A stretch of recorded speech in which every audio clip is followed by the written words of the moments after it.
Hey guys, what's up? Happy Tuesday. Shannon here. Today I want to talk about 3 simple steps for you to keep it moving. For those that don't know me, welcome.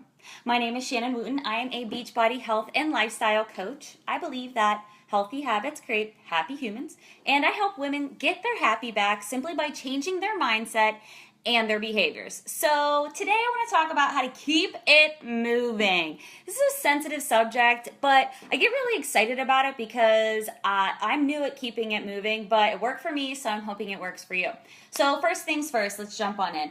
You need to assess your current situation. You need to identify what happened. So coming to realize that you need to make a change is hard. It's not impossible, but it can be hard.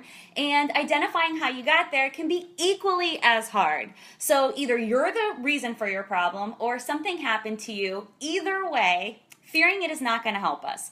You need to implement some kind of change because 9 times out of 10, we're just doing the same thing over and over, day in and day out. And if you saw the video from yesterday talking about grace, you need to allow yourself, hey Michelle, a little bit of grace and say, okay, fearing this is not going to help me. Staying in the same place is not going to help me. So I need to take a left and try something else and keep it moving.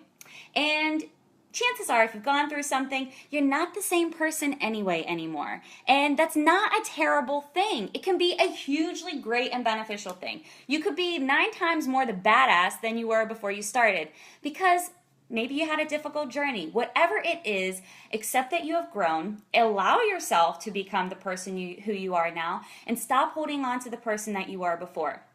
Ultimately, assessing your current situation involves looking at yourself and saying, now is the time that I need to grow. Number 2, assess who you want to be. This is the exciting part. This is all about who do you admire. Get yourself a list. Sit down for maybe 5 minutes. No more than 5 minutes. Should be relatively easy. If it's more than 5 minutes, you probably don't admire that person too much. Just keeping it straight. But either way, sit down, make a list of people that you admire, and think about where their awesome qualities intersect with yours. And say to yourself, okay, I can use this person as a guiding light. Somebody that can, propel me to be stronger in my opinions, stronger in my ideals, and funnier, happier, whatever it is. Find out where they intersect and use that person as someone that you can look up to and emulate to keep you moving forward.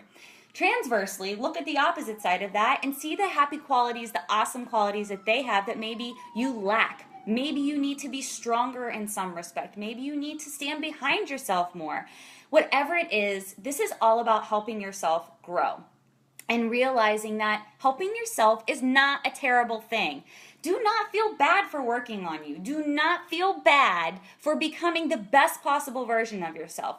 So often I hear clients say, I feel guilty because I'm taking 20 minutes to do this, that, or the other thing, and it's taking me away from my family, and it's taking me away from my kids. Well, those 20 minutes that you're spending on bettering yourself is making you a better contributor to their life, not just yours. If you're happier when you're around them, they're going to notice that. If you're happier in your life, that's going to make them happier in theirs. Ultimately, assessing who you want to be involves looking at the true possibility for change and doing it. 3 is assessing how you got there. And assessing how you got there is tough because, well, ultimately it means you need to own your shit. So there's a lot of things involved here. Number 1, you need to realize that if you are the source for your problem, nobody is coming to save you in your life.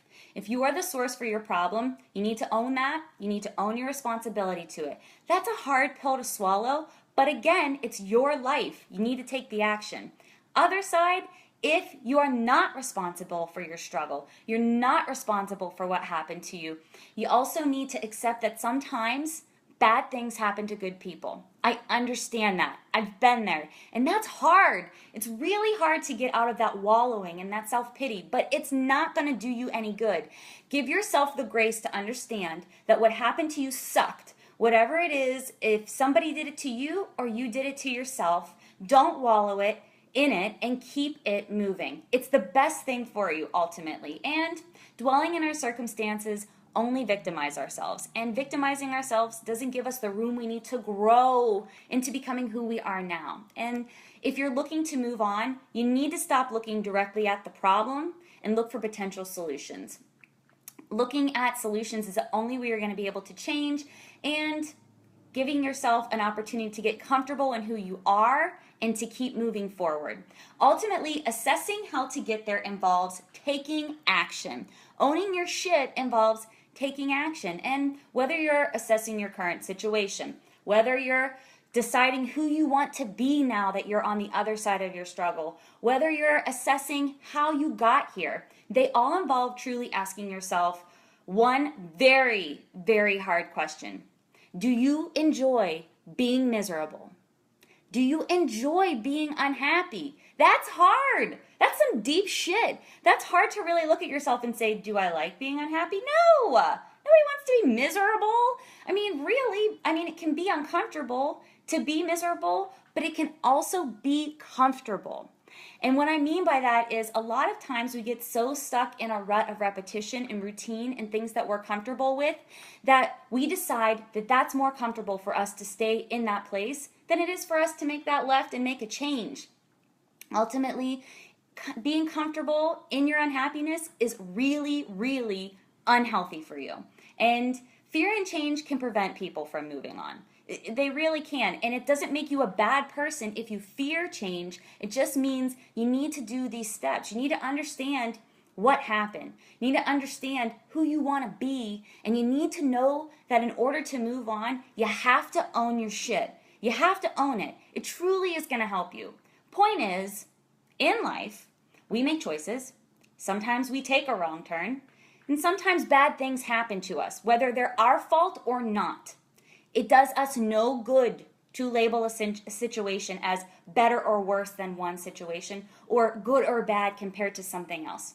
Sometimes it's truly, truly best to look at the journey, look at what's going on around you and decide, what do I want from life? Who do I want to be? And accept what happened to you for what it is.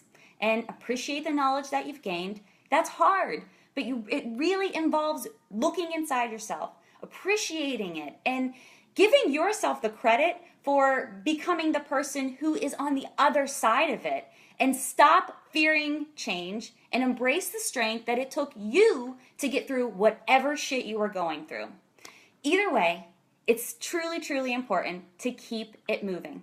And one of my very, very most favorite sayings is, whatever you do any particular day, as long as you're moving the needle forward a little bit and understanding who you are and who you want to become, realizing that you are not what happened to you, owning your power and moving forward, that's all that matters. Thank you guys so much for joining. I cannot tell you how grateful I am for your support. If you missed the video from Monday, go on over to Life with Shannon, where we talk about giving yourself grace in your journey. Send me some likes, send me some questions, let me know what you want to hear. Oh, I love all these thumbs up and hearts. Sometimes I don't even know if you guys can hear me. It makes me feel so great. So thank you so, so much for signing on. Go on over to Life with Shannon for more tips on how to stay motivated, how to stay healthy in your overall badassery, because you are all badasses. Do good things, be good to yourself, and have a great week. Mwah, mwah, mwah, mwah, mwah. Talk to you soon. Bye.